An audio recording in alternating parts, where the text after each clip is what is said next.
What's up, everyone? Welcome back to another episode of Bird's Eye View. I'm your host, Erica McCall, aka Burke, because my last name is McCall, and I didn't mess up on the intro this time. You thought I was going to get myself? I did not. I said, how could I mess up on my own show? But it's okay. But everyone, we are back again with another episode 7. Last week was a bit of a bonus episode, a little break for me and my social media manager. So we're back again, better than ever. We have an amazing guest here today, one of my friends. So happy that she joined. But for those who are just listening in or just catching up on some shows, once again, I'm Erica McCall. I am entering into my 6th year playing professional basketball. I played 4 years in Hungary, 1 year in Turkey. I played all around the WNBA. Right now, I'm a free agent. We got some life updates. I'm moving to Phoenix, Arizona for the rest of the summer. Super hype. My guest lives in Phoenix too. If you guys are guessing who it's going to be, although you can see it on the title, so never mind. But I'm really hyped to be moving to Phoenix. New opportunities for me for basketball, for training, and just a new scenery to rediscover myself with basketball and in life. And it's just always good, to get a new background and new environment to kind of change yourself and change the pace of life. So anyways, enough about me. The reason for starting this podcast, I'm just here to educate y'all. I'm here to uplift other basketball players. I had somebody message me. I won't say who they are, but they messaged me just saying that the stories that I was sharing and the stories that my guests are sharing had helped them discover that their thoughts and experiences are valid, and what they're going through is it's not crazy. They feel the same thing. And so that was beautiful for me to experience, because that's, the whole point of the podcast, to educate, to help other players know that they're not out there alone. We experience these things like yourself. And so we're going to keep chugging along. Each episode, I bring on a different player to discuss their experiences in the professional world, along with college and overseas, AU. We just talk about it all in Bird's Eye View. But I'm talking too much. Let's just get to who our guest is. Today's guest is no other than Megan Gustafson. Meg, welcome on the show. Hey, thanks for having me on. I'm excited to be here. Absolutely. Meg was here first season when we started Bird's Eye View, and she had listened to some episodes and just told me how excited she was for me and that she enjoyed the show. So I was like, why not have a fan, a friend, an amazing player on the show? So thank you, Meg. Thank you. I'm excited. Well, before we get started, I got to read the bio, and this one, y'all, is like, it's probably the most elite bio that I ever read. I'm really excited to read it because I got a freaking all-star on my show, an MVP to say. So let me go ahead and read Meg's bio. Okay, she was drafted by the Dallas Wings in 2019. You're number 17 overall, and I felt a special connection to that because I was number 17. Yes, we love it. I knew I liked you for a reason. She's also played for the Washington Mystics, where we were teammates last year. I think we kind of had like, I don't describe it as my breakout year, but I just describe it as like my year of like, the world really got to see what Erica McCall got to do. And I think that was kind of the same for you. I don't want to put words into your mouth, but I just seen you like blossom, just seeing you from when you were playing in Dallas to when we were playing in Washington. And we just had opportunity to really show, what we can do. And I think we did. That's that was the same experience for you. She's currently playing for the Phoenix Mercury. She's balling right now. First of all, y'all, I just want to say how impressed I am with her 3-point percentage, because y'all ain't seeing big shoot like Meg. She's averaging like 50% 3-point percentage. And I'm like, every time I go and look at the stats, I'm like, I know she shot 50%. That's just, it's incredible. And I seen Meg put in the work. I seen her shoot after practice, trying to knock down these threes, every single day. And so it's really cool to experience you, make them in the game, because you get to, see the fruits of your labor. So love it, Meg. Thank you. Okay. She's a WNBA player, y'all, but she's a well-decorated former college amazing person.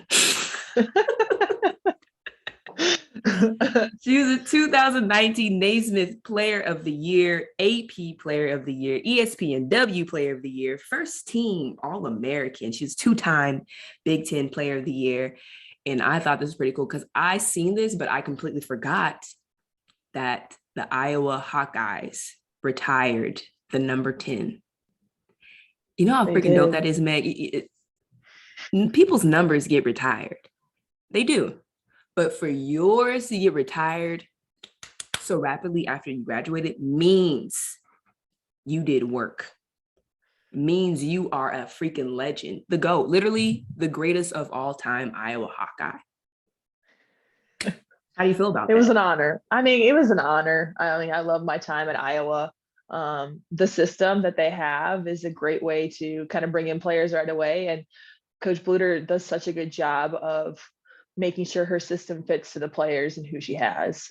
So luckily it worked for me. When I was there, they were able to put me at the focal point of the offense. And I was able to develop pretty quickly under Coach Jan Jensen, who's the assistant coach.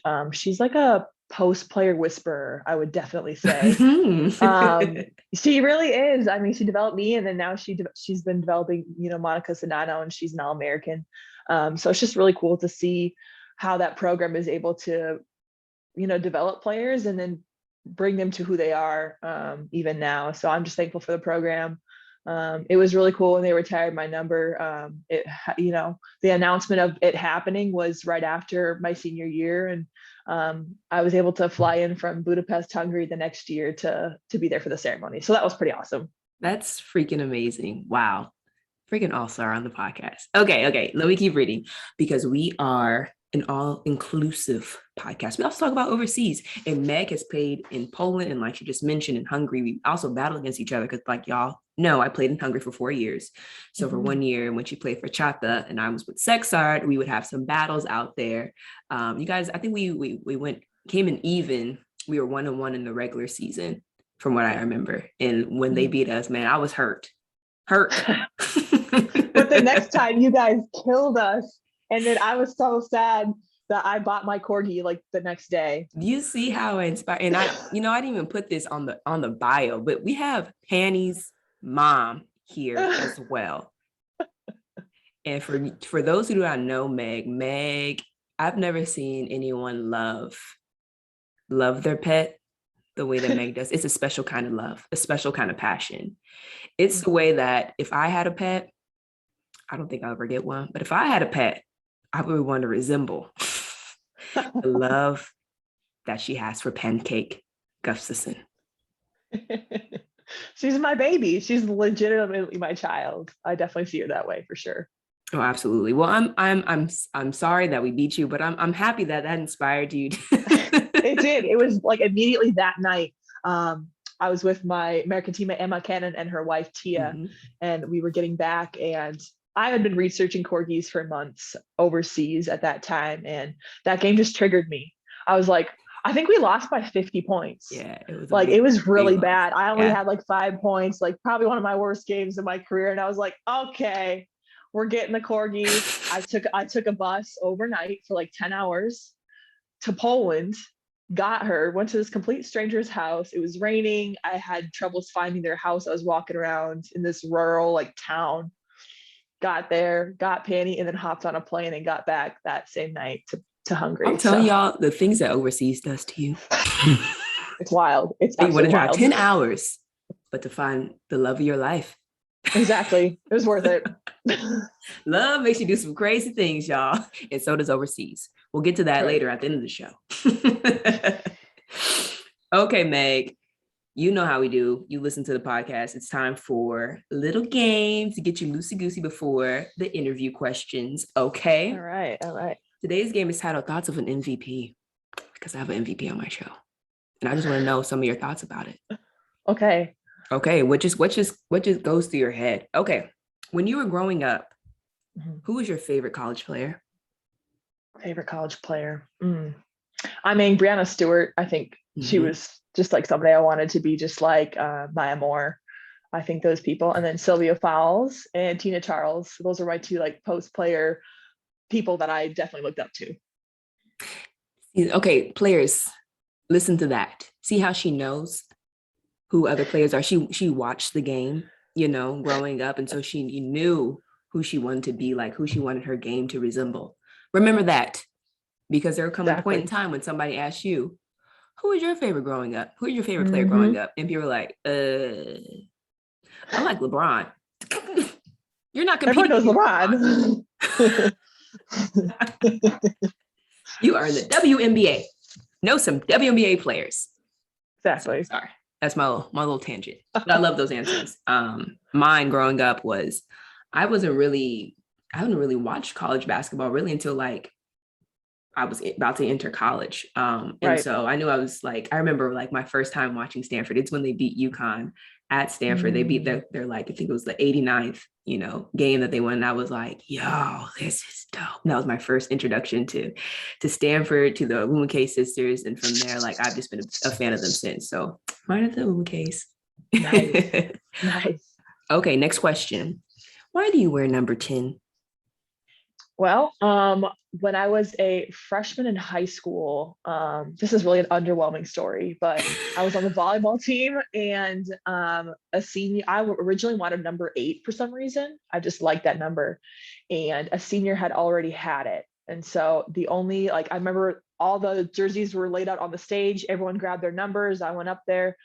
Number 8 was already taken, and the last one was number 10. And I was like, all right, let's be number 10. So And I it's love it now. stuck. It's like really significant to me now, but kind of an underwhelming story. Usually there's like a huge significance behind it, but People, yeah, yeah. people always want like, oh, okay, that's why. No, I mean, I was the same way. I chose number 24 because I wanted number 4. It was gone. Mhm. My mom was like, your sister wears number 24. I really wasn't even feeling that. I'm like, okay, she wears number 24. I'm like, all right. So I was like, okay, I'll wear it. And now look at us. And now they're Look at significant numbers us. for us. So it's crazy how the Exactly. smallest little stories create something really legendary for us. So So true. So number true. 10 in the Raptors, baby, in the Raptors. Snaps for that. Okay. I asked this for, for a lot of my guests who have had really legendary college coaches. Your coach, Lisa Bluter, Mhm. legend in this game, and the things that she's done in the past, the things that she's doing right now is amazing. So, and we call them Tarisms, and that's just something Tara consistently said. Like you would get on your nerves, like, okay, one's every disappointment is a blessing. One is the S on our jerseys doesn't stand for stupid. That was another one. So we have some wisdom in them, and sometimes it's like, well, frick, just to remind you, pick up the pace or get better. So do you have any any isms that your coach consistently said while you're in school? Oh, for sure. I mean, there are so many. I think one that I consistently remember is be where your feet are. And that Mhm. kind of helps us with a lot of different things, especially on the court. If you made a mistake, if your team wasn't doing well, okay, we're gonna move on. We're gonna be where our feet are. We're not gonna worry about the past. We're gonna be here in the present moment, focusing on this next play. That also can apply to life too. So she did a lot of Absolutely. application with classroom stuff, relationship stuff. It really applies to all aspects of life. So I love that saying for her. And then just on the court, there's just like a lot of one-liners that she said that are just so funny. And a couple times she's really well known for stomping her foot if she gets like mad. And she had like the heels on, so like it was like the funniest thing. But it's just like, oh, when she stomps her heel, like you need to figure it out. And then another one is, whenever we always celebrate the assist at Iowa, more than the basket, to be honest. And so whenever there was like a really nice pass, she'd be like, "That's beautiful." So I always hear like that in my mind, like her voice. So I just love her. She's amazing. I love that. That's really cool. I just love the connection. I feel like, the best players in the game have some of the best connections with their coaches. And I can see that when you're speaking of your coach, that you guys had a really good connection. For sure. She's like my second mom. The whole coaching staff, definitely, they're definitely family for me. Love it. Okay, next question. If you played 2-on-2, so it's you and you had to choose Mhm. any guard, who are you choosing in the league? Who are you In this choosing? league. Oh gosh. So I just pick, okay, who is my fellow guard? Mm-hmm. Gosh. There's so many. There's so many. It's a Oh toughie. my gosh. It's a toughie. Um Wow. I might have to say Kelsey Mitchell because fellow Big Ten. I We love played in that the Big answer. Ten together for three. So I was a year younger. So for 3 years, we were competing against each other. Overseas, we competed against each other as well. So she's just dynamic. She's also a fellow lefty. So I got to stick with lefty gang. So I'd say Kelsey. That's a really great answer. I did not expect that, and I love that answer. I freaking love it. Shout out to Kels. I played with Kels for 3 years. Yeah, 3 years with the Indiana Fever. And Mhm. man, just the way that she attacks the game, her pace, the way she can slow down and speed up like a freaking Mm. rocket, the way she just knocks down, can score. She's just a natural scorer. I mean, Um, unreal. We just played them. So also fresh of mind. She hit a couple shots on me. I was yeah. like, yep, I remember those days. Yeah. It also Back in just, college again. yes. Just a great human and snub for All-Star. So that's my Yeah, hot take. also So that. that's my Also hot that. take. Kelsey Mitchell was snubbed for All-Star. She's an amazing player. Should have been there. We know that her teams, they're still developing, but man, she's having an amazing season and she deserves it. 100%. So All-Star in my 100%. eyes. Great answer, Meg. Same. Okay, last one. Last one's super fun. I'm interested to see what your answer is. Okay. Okay. If a Hawkeye and a Cyclone were to get in a fight, who would win? Hawkeye. I mean, but explain come on. how. I mean, a cyclone can take out anything. It can take out anything. Okay. For those who do not know what I'm referencing, I'm referencing the University of Iowa Hawkeyes and Iowa State Cyclones. Right. Big rivalry. Big rivalry. Huge. All right. Well, I have a really good life scenario that you can kind of line it up with. So if you think of big sibling versus little sibling rivalry, that's kind of what it comes to mind when I think of Iowa versus Iowa State. Iowa State is like the little brother. Okay. They're energetic. They're, kind of crazy all over the place, which is like the Cyclone, very destructive. Very descriptive, yes. But then you have the big brother, which is Iowa. We're more mature. We're more wise. Obviously, I'm a little biased, just a little bit. But we put little brother in place when we need to. And so that's kind of the scenario that I definitely see when it comes to if there's a Hawkeye versus a Cyclone in a fight. Hawkeyes put Cyclones in their place. I love it. I loved it. Wow. I was like, I don't know how she's going to explain this. I'm really looking forward to the answer. And it was well worth the wait. I love it. Yeah. Yep. No question there. Nope. Okay, Meg. Well, that concludes the game portion of the show. Let's move on to the interview and talk about, pretty much your whole basketball career. But let's start with Iowa. And let's just talk about your first 3 years and how it kind of shaped you to have the amazing season that you were your player of the year. Yeah, I think it's looking back, especially freshman year. That was a time for me that was kind of scary, just because. So I grew up in a really tiny town. Tell them about it, 200 people. I think the population's just under 170 now. So we're getting up there a little bit. Yeah, it's growing. And I graduated with 11 kids in my class. So really tiny. And thankfully I was able to do AAU, where I was able to be seen by coaches. Now, where did you go for AAU? Because I know there wasn't an AAU team in your town. No. So Team Wisconsin was the team, and their home base was 3.5 hours away from me. So my parents would drive me every summer, on a weekly basis to practices. And then obviously all over Chicago, Minneapolis, Florida, wherever it was, we would go.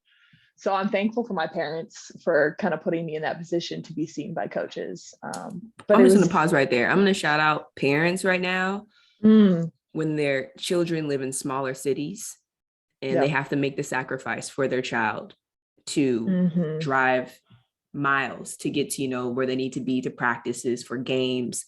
Shout out to them. My parents had to do the same. I live here in Bakersfield. We had to drive to LA, to play on a bigger team, teams that, went to the big tournaments, because locally in Bakersfield, we weren't able to do that. So shout out to parents, shout out to your parents, are super dope for, for doing that and sacrificing, their time, to allow you to be successful.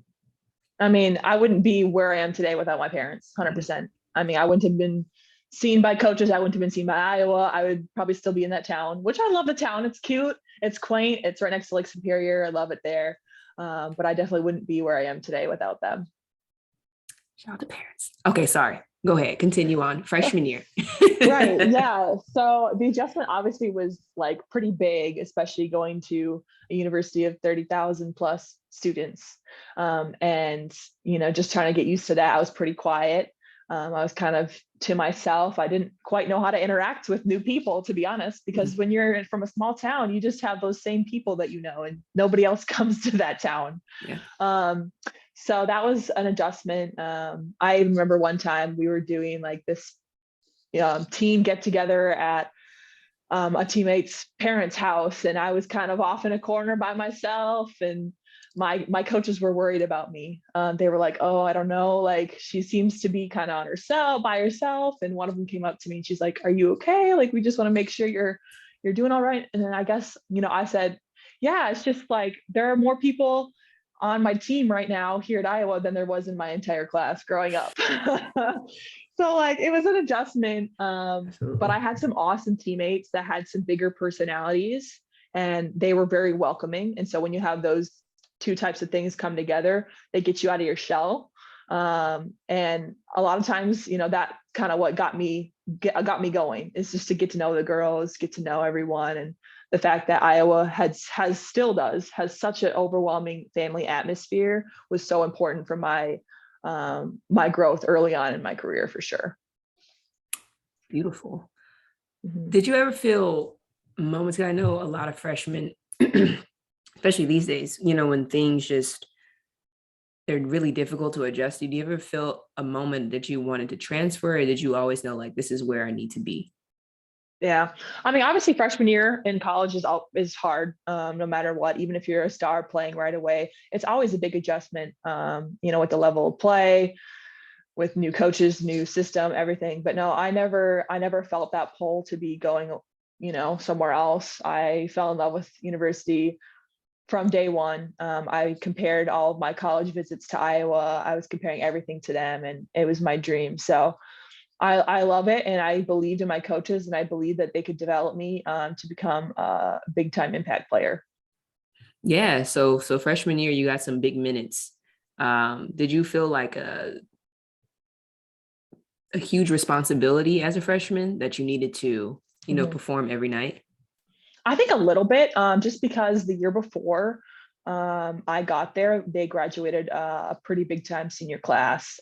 They made it to the Sweet 16 that year. They had an all Big Ten post player who left and graduated. So they needed someone to fill that role. And they brought me in, and they brought my fellow classmate Hannah Stewart in. And so we knew that we had to compete really hard in practices in and out to fill that post void. And thankfully we were able to do that. We also had another teammate who was a year older. She was also post player, but she was still young. So again, we were all pretty young post players at that moment. And so we knew that there was going to have to be a lot of development and a lot of competing in practices in order to fill that. Oh, and how did that mindset shape your mindset? So when you got to your senior year, did you see an evolution, or did you had the same mindset, really like that dog, I'm a work hard mindset from freshman year to senior year? Yeah. I mean, I think growing up in a small town, I've always had like that work ethic there. And, in high school, I kind of carried a lot of my team on my shoulders because I needed to do it, nobody else to do that. I mean, when I was a little bit younger, we had some help. My sister played, and she's a really good player. And then we had another really good point guard. So thankfully I had that, but my senior year, like those people had left. And so I had to have all the responsibility of bringing our team back to state and all that. And so I kind of still carried that small town mentality with me into college. And at the end of the day, I wanted to be the best. I wanted to show everyone that, yeah, I'm from a small town, but we can still compete and be playing at the best level. And I think I had a little bit of a chip on my shoulder from high school, because because I was from such a small town, people were saying, oh, she didn't compete against good competition. She's probably not going to be able to compete in college. And I was like, absolutely not. Like, I'm one of the best. I know I can be. She wanted to be the best, and she was the best player of the year in several different award categories. Man, for someone who wasn't the best player in college, I want to know, what was the mindset that you had every day going into practice, going into games? Did you constantly think like, okay, like, yeah, I'm playing the best basketball, in the nation? Or is it just like, hey, I'm here to compete for my team? And it's really a group effort. Like what is your mindset? Yeah. I think it's definitely a little bit of both. But prioritizing the team over everything else is the most important thing that I did. At the end of the day, I didn't care about my stats. I didn't care about recognition. I wanted our team to get a championship. I wanted us to go far in the NCAA tournament. My team actually didn't reach the NCAAs until my junior year. Wow. So the first 2 years we were cut short, and we were in the WNIT, which is also a good tournament, but obviously you want to be in the NCAAs. So I think just doing whatever I had to do, if that meant me playing, scoring 40 a game, not 40, but like maybe 30 a game. I did a couple Well, times. she was doing 40, so I mean, it's not far off. But if they needed me to do that, then I was going to do that. But if there was a couple games where wasn't the scoring leader, fine, whatever it took to get our team winning. And I think even my junior year a little bit, but definitely my senior year, we had 5 people, and then we had people coming off the bench that were solid, that could score and be a threat at any moment. And I think having that balance was good, even though I was doing quite a bit of the scoring. Wow. I did not know that you guys didn't make the tournament your first 2 years. And I just think that's a testament to your coach, your teammates, getting to, the NCAAs and doing some good work in there, but also for you to not making the NCAAs, to becoming, the best player in college basketball. I think that's absolutely amazing. I think you just put in the work. You made those freaking 40 Micans in 40 seconds. Yes, I looked at the video when I was looking up all your bio stuff. I'm like, I'm over here doing Micans. I'm getting back, into my groove again. Yeah. I'm doing Micans and struggling. I'm struggling. It's tough. And I'm looking at your video like left and right, left and right. I did those every day growing up, Yeah. So it's just like a daily thing from high school all the way through college, every single day. So I still, yeah, exactly. I still do those for pregame warm-ups with the Mercury. I love it. But that's how you become an amazing scorer, when you have that touch, when you have that speed, and nothing can really mess you up. So exactly. Wow. I love it. I'm even more impressed by you, Meg. I didn't think it was going to be possible, but here we are today. Wow. Okay. You're so sweet. Thank you. Let's transition to the league. So you're drafted 17th. Mm-hmm. What were your thoughts? I mean, a lot of people have you going higher. Of course, you're the player of the year, and a lot of people had high expectations for you, and you're drafted 17th, which is absolutely nothing wrong with it. I was drafted 17th. So what was your thoughts when you got drafted? Yeah, I mean, I was obviously a special night. I was able to be invited to the actual draft itself. So being there in person was really awesome. We were there the day before doing this orientation, all this stuff. But yeah, there was definitely some expectations on me. I think I put a lot on myself as well, that I was supposed to be drafted first round, late first round or so. And so it's also kind of nerve-wracking too, because you're there and everyone's kind of being picked one by one. And when you're still sitting there, you're like, okay, all right, maybe, no, not this. All right, maybe then no. So you're just kind of like waiting, and you get more and more nervous. But, as soon as my name was called, I was really excited. When you're at the draft, about 5 seconds before, because the camera crew comes to you. Yep, the whole camera crew. Yeah. Yep. So that it's your turn. So I was like, oh, thank goodness they came to me at that point. I was like, all right, I got drafted. That's all I care about. But yeah, it was just really exciting to be drafted to Dallas, and it's kind of whirlwind after that. It was back to Iowa, a couple weeks for training, finishing up classes. All of that, the studies, finals early, and then go to training camp right away. It's a whirlwind. First of all, I know what you feel like. I was at the draft too. I was last to get drafted at the draft. I was like, okay, girls, on my next. The cameras is like, and then it's like, my whole class, everyone got drafted first round, but me. Mhm. So, and we had to wait, a whole nother four, Yep. four spots for us, to get called. And so you're just like waiting there, and they're just like calling on the board. You're like, okay, like, when is it my turn? I know exactly what that's like. Your family's like, I remember Don Staley walked past me like, it's okay, your time is coming soon.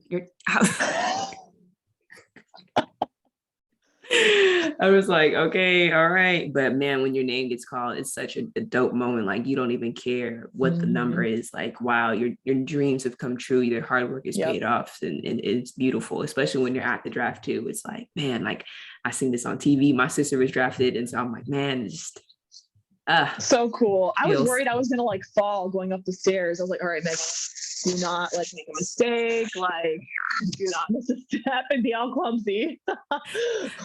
No, we had the that interesting draft, where they're trying to do high tech and everything, and that's when they're like, we didn't have a stage. It was just tables. It was just tables there, and they called us.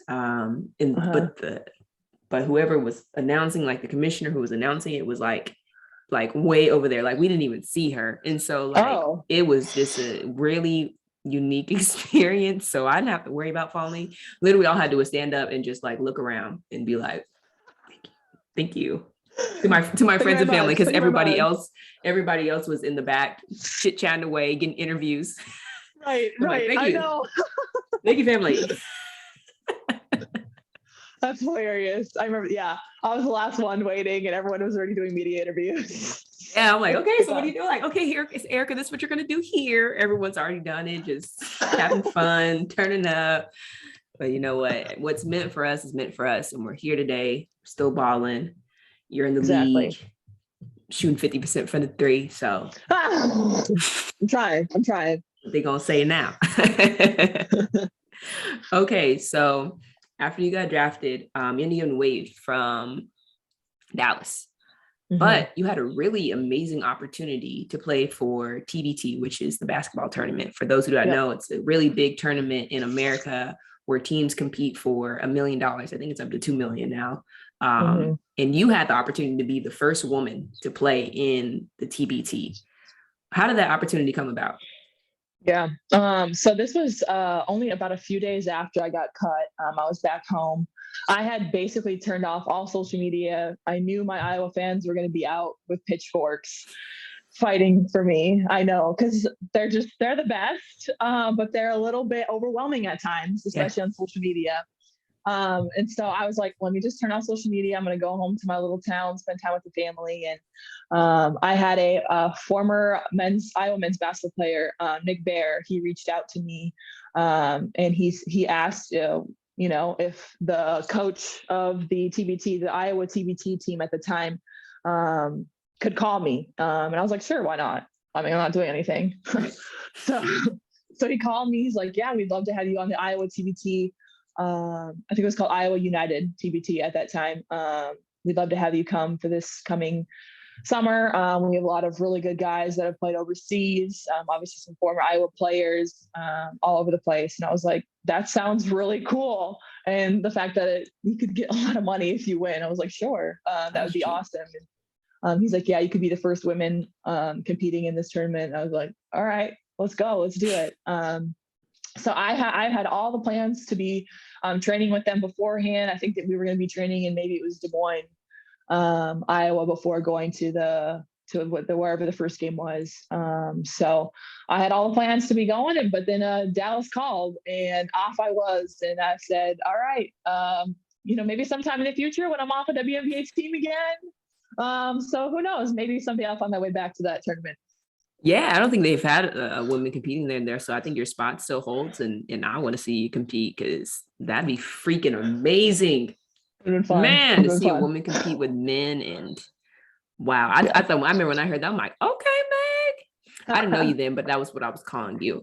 Of course. Okay, Meg. I think that was a super dope opportunity, and for the men's team to recognize your talent, despite your gender, is just amazing on them. And wow, that'd been an amazing experience. So we'll be on the lookout for that. But for now, she's balling in the league. She was with Dallas. They called her back saying, man, we need you, girl. How was your Yeah, rookie they season? did. Yeah, it was a lot of up and downs, I think, especially getting thrown back into the team after being off for a couple weeks. Again, it's just kind of I mean, you know how it is. Each time you Hmm. get thrown onto a team, it's just you're getting thrown right back into the fire. So I just had to be ready. Thankfully, I was in their training camp, so I knew, some of the plays, I knew the players. So that helped a little bit. Teresa Plaisance, I got to give her a little shout out. She was kind of TP. my mentor.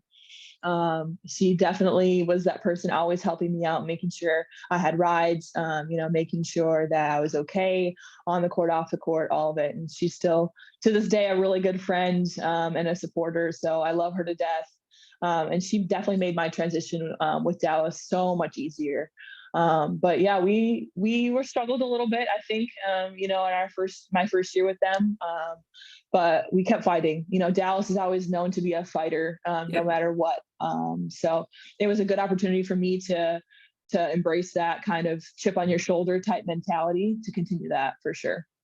Absolutely. I was impressed just because of the transition that you had, from I knew from being cut to playing on a team again. It takes like a lot of mental toughness for you to Mm-hmm. be able to, battle back and try to earn playing time. Rookie season is freaking hard. Was it a tough transition for you playing Yeah. with Iowa to, the league?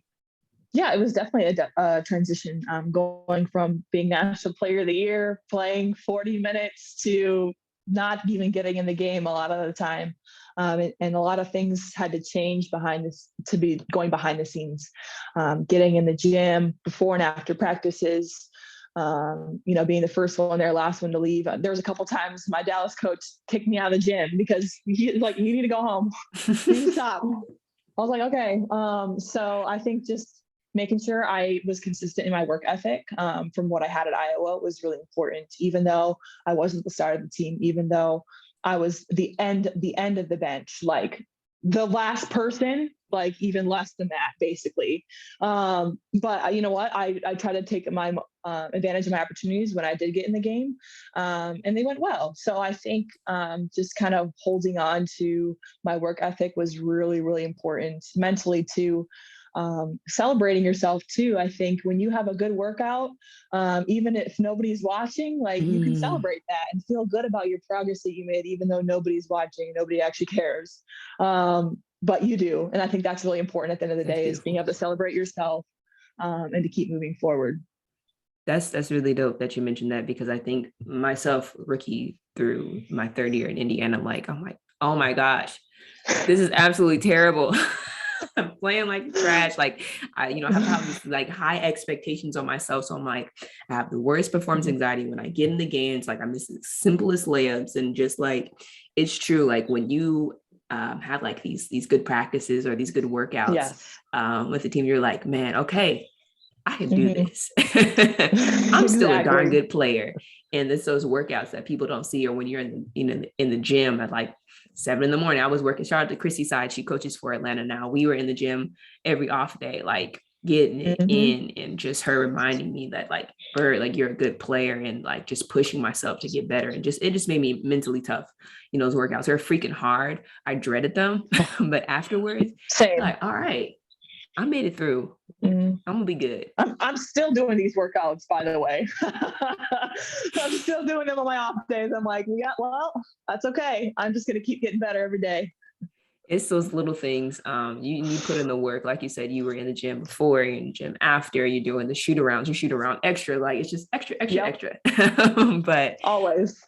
it's that work really helps. It helps with the mental, helps with the physical, and coaches notice it. Like, okay, like I know, like if I need someone to pin on, I need a hard worker in this game. Like we need some oomph in this game. Hmm. Hey, Meg's the person to call because we've seen her put in the work and she's invested in this team. And so kudos to Yep. you. I know how the grind Thank is. you. It's tiring. Sometimes you're doing more work than what the starters are doing because the starters are playing and Yep. they have practice and they got to rest. They're playing a lot of minutes. And so because Hmm. we aren't playing minutes, we got to make sure we get our conditioning in, and then we got to make sure we do more basketball. And it's a Yep. really exhausting experience, but all worth it. It really is. For sure. 100% agree. And doing the little things too, I think is really important. So if a coach emphasizes, all right, you guys need to set screens better. Well, I'm going to go in and I'm going to set the best screens of Mm-hmm. that day. You know what I mean? So like focusing on little attention to detail, and coaches notice that too. So then they're like, oh, she sets good screens, or oh, she does this well, she does that well. Maybe the team doesn't do all that well, but she does it well, so we need her. And so I think finding your little niches throughout the entire game is really important. Big facts. Yes. Finding the little things that the coaches need. Like you got to find out what the coaches need. And when you find that, I'm like, okay, the coaches need rebounding. I'm going to rebound my butt off. That's what I'm going to do. They need energy. Say less. I got you. No, that's huge. And that's an important. I hope that young players in this league recognize that if they're not getting a lot of playing times, look out for what the coaches need, what the team needs, and work on that. And it might not be a lot. It might not even be like, you might not get in the game for a lot of minutes, but when you go in, you're productive and you're doing what the team needs for you to do to get buckets and to win. So yeah. And then they celebrate. They celebrate just like setting a good screen. And then they're like, you did great. I was like, yes, you find that energy from what the team needs, and then it gets you more minutes down the road too. I remember when I was at your game, and me and Cindy Weiss, I was in Arizona, kind of touring the place, and we went to your game, and you set Skylar up for a good 3-pointer, and it was your screen that did it. You didn't. It was, and those screens are like assists. You're not on the on the stat sheet, but they count as assists. And you feel good. And I saw you because you set that good screen, and you knew you set herself up. So I got you. And so it's little things like that you'd be like, yep, that was me. I fired that shot. So it's the little things that you appreciate as a player, especially players like us who are, we don't get as much playing time, but the little things that we do, the team celebrates, it helps, get the team better. And hey, exactly. We're still here. Well, you're still here. I'm at home right now. But soon come, folks. You'll be back. You'll be back soon. So soon. So soon. Okay. Let's transition to overseas. Okay. What was it like playing in EuroLeague your first year? Because I'm playing in EuroLeague next year. It'll be my first year. So I'm asking all my EuroLeague friends, what it's like to play in that league. Yeah, it's definitely different for sure. I think it also depends on the country that you're in and what their league is like. So for example, I was in Poland this past year. This was my first year in EuroLeague. It's decent competition, but I wouldn't say it's like Turkey, you know what I mean? Or like different countries like that. And so it was definitely a step up, a couple steps up, to be honest, from that. So it was a lot. The pace is a lot. I think it helps obviously being in the WNBA. So we get a little bit of a taste for it, but it's also different from the WNBA in that it's a bit more physical, but it's not as fast. But it's still faster than like your. I say the same thing. I always tell when people say like, "What's the difference between WNBA and overseas?" I'm like, it's more physical. Like I don't think it's like as fast, but the physicality of it. But maybe we're saying this because we're post players. I always thought that too. That's like true. The post players, like we really bang. I feel like we really bang overseas. And here's the thing: like refs overseas do not care about you if you're like an American. Like they will not give you the time of day for calls. Even in like Polish league, I really think they didn't like me at all. Like even if I wanted to like have a discussion with them, they wouldn't even like look at me. Like I once got a technical. I was like, yes, sweet Meg. Like, we were in France and I was missing some shots. I was a bit frustrated. But this ref, like he didn't like my expressions, like on my face whenever I got a foul called on me. And this was my 5th foul. I had gotten clobbered on the back after a shot. And I was like, she was pushing me under and I was like putting my hands up, like I was showing what she was doing, but the ref got offended and he's like, get out. And I was like, what the heck? And so that was my 5th foul. I fought on the game when we lost the game. I was like, oh, this is not good. But dealing with refs overseas is a whole other thing.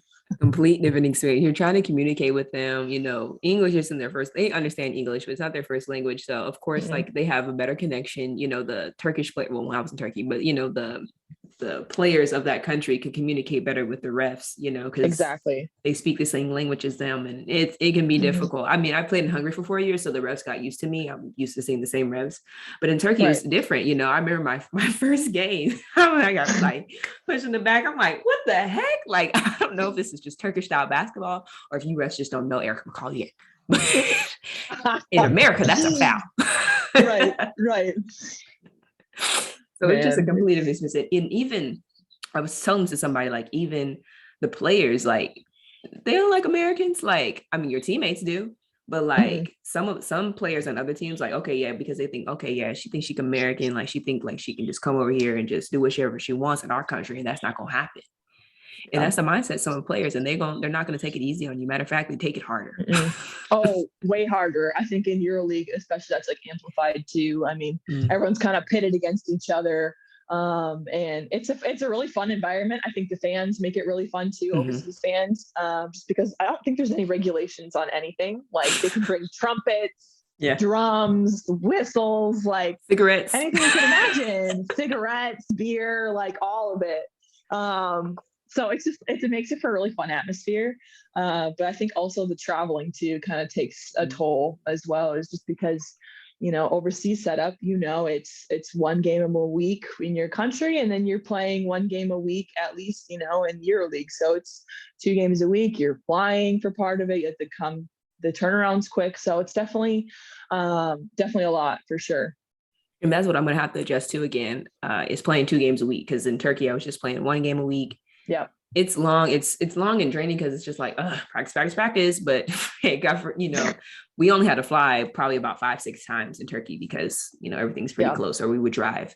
And so, going from playing in different countries now, flights are draining. I see, like, Carly, used to play for Salamanca, and I would see her stories all the time. Them in bus ride, 12-hour bus ride, 9-hour bus ride. So, and then get on a plane, and then get on another plane. I was like, whoa. I mean, Poland, it was kind of rough traveling. We had long bus rides, but thankfully, like we had an airport close by, so we just get on a flight to go to wherever. But sometimes those traveling days, especially when we went to Russia, that was a whole nother battle, just because going through the actual border itself, you have to like go through 3 checkpoints, and then you have to literally walk a mile with your suitcases to get to the other side of the border, and then you have to go through some more checkpoints, and that was like 2 a.m. So yeah, I don't people understand how tiring traveling can be. Like, it's and then so like you think that you're like sleeping, you're like, oh yeah, the teammates are like, I slept on the plane, and then like you're still like, you could probably sleep 5 hours on a plane, and that probably equates to like 1 hour regular sleeping. No, like, actually, it's insane. I'm like always exhausted every time we fly. Like, I can sleep for those straight 4 hours and then the thing go to bed like normal, because I don't know why. Yeah. It's just a different style of sleeping. It's tiring. It requires a lot of energy. So yeah, agreed. All that to say, I'm excited for EuroLeague. I'm excited for the travel. Sorry if I'm like making this seem really negative. No, this is the real, and I think this is why do the podcast. People need to hear the real of what we do overseas. So thank you for that. Do you know you're playing next year? I'm not supposed to say yet, but so the announcement should be coming next week. I would love to tell you, but I am really excited. We'll be on the lookout for that, and when you announce it, we'll retweet it on the podcast page so the fans can know where you're going. I'm excited. Awesome. Maybe you can tell me after the podcast is over. I will definitely tell you. Okay. Last question in terms of overseas. What's your favorite part of Hungary? I miss Hungary. I miss every day. I lived there for 4 years. I didn't live in Budapest, which is the big city. It's the capital of Hungary. I live like an hour and a half away. You know how small Sexart is. I love it though. It's cute. Does it remind you of your hometown? It's definitely a lot bigger. I mean, someday you're gonna have to come to Port Wing. I mean, you're gonna be shocked. Me and Sid. You'll blink and you'll miss it. That's like how small it is. How many lights do you guys have? 0. So if you think about counties, like different counties in a state, there is not a single stoplight in the entire county. The whole county. Wow. So that is like where we're at, if you think about it. I definitely got to experience. It's gonna be me, you, and Sid. TP, we'll Yes. bring TP with us. We have to bring TP. I think everyone's gonna be like, what? Who are these people? It'd be such a good time. We're with Megan. We're with the Gustafsons. They'll be like, oh yeah. I love it. Yeah, no, I love small towns. So that's why I love sex art. I don't know why. And maybe when I get older, I'll move to a smaller town. I mean, Bakersfield's a decent size, but Hungary, like it has my heart. I'm always gonna consider it like my second home overseas, just because of the love that I brought. Did you enjoy your Hungarian experience? Yeah, I mean, it was definitely an experience. You had a tough coach, I'm not gonna lie. Yeah, I mean, it was a lot. I think my rookie year being overseas and being in Hungary, being in Budapest. Sorry, that's what I say. You got to say the Hungarian way, Budapest.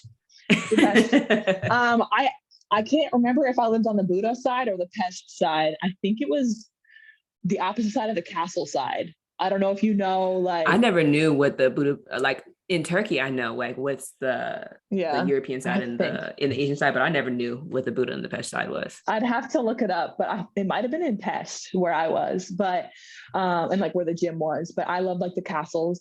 Yes, I think that part, the castle district, is just incredible.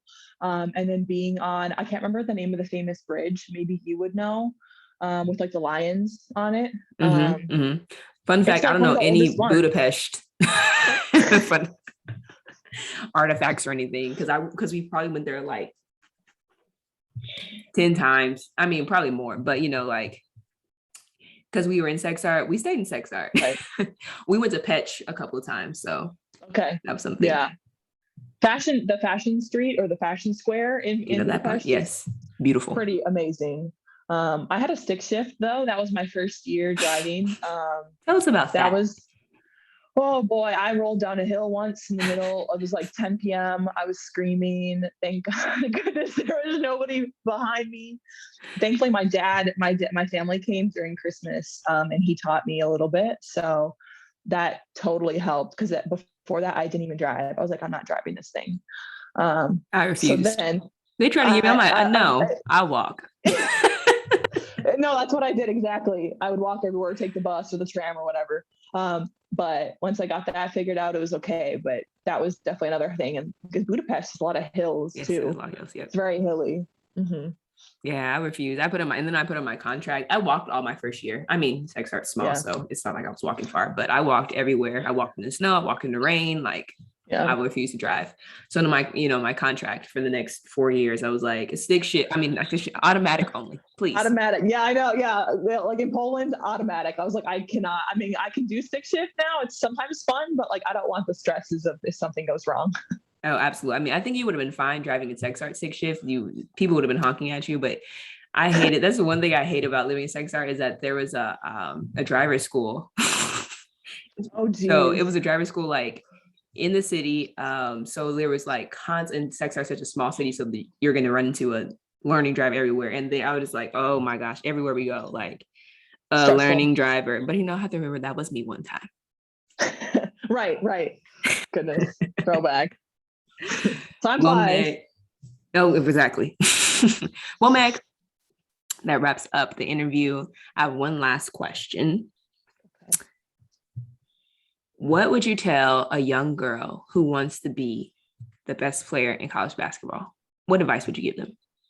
That's a really good question. I think just keep believing in yourself, no matter what you face. There's going to be a lot of challenges that you're going to face on and off the court. And I think also embracing your support system, because you can't get anywhere that you can go without them. I couldn't have gotten where I was without my parents, as we talked about earlier. And just having that support around me each and every day through the highs and especially through the lows is really important. And then obviously, I think it's really important to find the best fit for you for the college, making sure it fits you off the court as much as it does on the court. I mean, let's say you want to go to a team, the best team on the court, but do they get along? Do they have good chemistry? Do they have a good school? Are their coaches all about welcoming you and having a family atmosphere? So just making sure you have a good fit as a person, I think is the most important thing, because when you have a great environment off the court, you're going to perform really well on the court. So I think that's really important. And again, just never losing that joy for the game. When you have fun, you're going to play at your best for sure. Amazing advice. A lot of people don't focus on off the court. A lot of times they focus on court. So beautiful advice. Thank you, Meg. Before we take off, I do ask one last question. This isn't the part of the interview, but it's my favorite question of the show. What's your craziest overseas experience? Craziest overseas? Gosh, there's just like so many, I feel like. I would have to say that I did mention the rolling down the hill part was probably one of my scariest moments, because it's like, it was a really steep hill and it was the cobblestone streets. So driving on those is already bumpy, and not knowing like how to like completely drive a stick shift. I didn't know you had to put the gear in gear 1. So I put it up into 3. I was like, well, high number, probably. Huge mistake. I was rolling down. And when I say rolling, I don't mean a little bit. I would like 30 miles per hour rolling down the hill, and I could not get it to stop. And at first I was scared. So then I had to do like the both of them. Yeah. So I think, there's like a lot of experiences. That was definitely one of them. I think just having fun with your team too, like going out and exploring new areas was really fun too. I think getting panty was a wild experience. Also that, as well. okay, you're right. Getting pancake would probably have to be like number 1, and then rolling down a hill in the middle of the night, he's probably number 2. But yeah, definitely getting my dog pancake. Honestly, the craziest thing I've ever done, probably, but the best decision I've ever made. High risk, high reward. That's all right. I freaking love it. Well, Meg, thank you for being on the podcast. Where can we find you on social media? Yeah, you can go look up Megan Gustafson 10 on Instagram, and then at Gustafson Meg 10 on Twitter. Pancake also has the social media. Yes. It's going to be at it's _ Panny _ the cake. And then on Twitter, she is the WNBA Corgi. So those are her Instagram and Twitter handles. I do not follow Panny on Twitter. I need to follow her. Yes, I kind of got locked out there for a few months because I for some reason couldn't reset her password for that specific account, but I recently got back into it. She also has a TikTok, so look up Pancake. Well, y'all follow Panny, follow Meg. You can find me at birdstheword_24 on Twitter and Instagram. And of course, you can follow us, Bird's Eye View, the podcast, at the number 1, Bird's Eye View. And then you can follow us on Instagram at birdseyeView.podcast. Sorry, I almost forgot. I'm like, is that the right? Yes, 1 Bird's Eye View. 1 Bird's Eye View on Twitter, y'all. I love Twitter. So I love the interaction that y'all are giving me. Yes, it's me running the account. So keep it going. Follow us. Rate the show, do all that good stuff. But once again, it's been another episode of Bird's Eye View. Thank you again to our lovely guest, Megan. You've been amazing. It's been a blessing.